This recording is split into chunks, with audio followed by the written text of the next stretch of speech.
කොහොමද ඔයාලට මං අද කියලා දෙන්න හදන්නේ මෙන්න මේ වගේ ලස්සන කීටක් ටිකක් කොහොමද හදන්නේ කියලා. බලමුද අපි මේ ටික හදන පියවර එකින් එක කොයි වගේද කියලා. මුලින්ම අපි රෙසිනුයි හාර්ඩ්නයි හරි අනුපාත වලින් මික්ස් කරගෙන අපේ රෙසින් මිශ්‍රණය හරියට හදා ගන්න ඕනේ.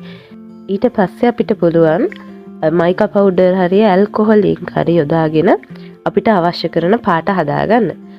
ඇත්තටම මට රෙසින් මිශ්‍ර කරන එකේ වීඩියෝස් නම් ගන්න බැරි වුණා. මම ඔයාලට මෙතන පෙන්වන්න හදන්නේ පුංචි මේ මෝල්ඩ් එක ඇතුලේ මම අර මුලින්ම පෙන්නපු කීටක් ටික හදාගන්නේ කොහොමද කියලා. මම මුලින්ම මෙතනදී නම් මුහුදු වැලි පොඩි ප්‍රමාණයක් අපි මේ මුහුදු වැලි නිර්මාණය කරගන්න ඕනේ. ආන් ඒ ටිකට අවශ්‍ය ප්‍රමාණයට මුහුදු වැලි මුලින්ම මෝල්ඩ් එකට එකතු කරගන්නවා. හැබැයි ඇත්තටම මෙහෙම මේ මුහුදු වැලි මුලින්ම මෝල්ඩ් එකට එකතු කරගන්නට වැඩිය පහසුයි.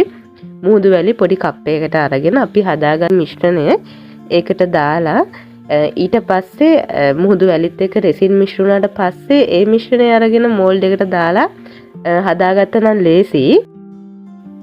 ඊට පස්සේ අපි මෙන්න මේ විදිහට මුහුදු වැලි ටික ලස්සනට ගානට හදාගෙන මේකට රෙසින් වක් කරන්න තමයි හදන්නේ. මෙන්න මේ විදිහට අපි මේ මුහුදු වැලි උඩට රෙසින් මිශ්‍රණයෙන් ටිකක් එකතු කරගන්නවා. කීටක් දෙකටම අපි මේ විදිහට රෙසින් එකතු කරගත්තට පස්සේ මෙන්න මේ විදිහට අපි එක රෙසින් වැලිත් එක්ක හොඳට මිශ්‍ර කරගන්නවා මෝල්ඩ් එක ඇතුළේදීම. ඊට පස්සේ අපි මේකට මුහුදේ වර්ණයන් එකතු කරගන්නවා.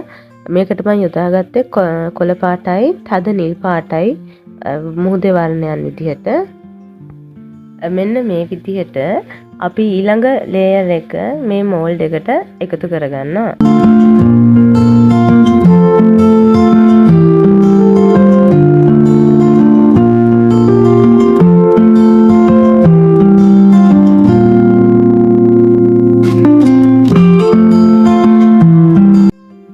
ඊට පස්සේ අපි තද නිල් පාට මෙන්න මේ විදිහට එකතු කරගන්නවා හරි පරිස්සමට. මේක හරි පරිස්සමින් කරන්න ඕනි වැඩක් ඇත්තටම.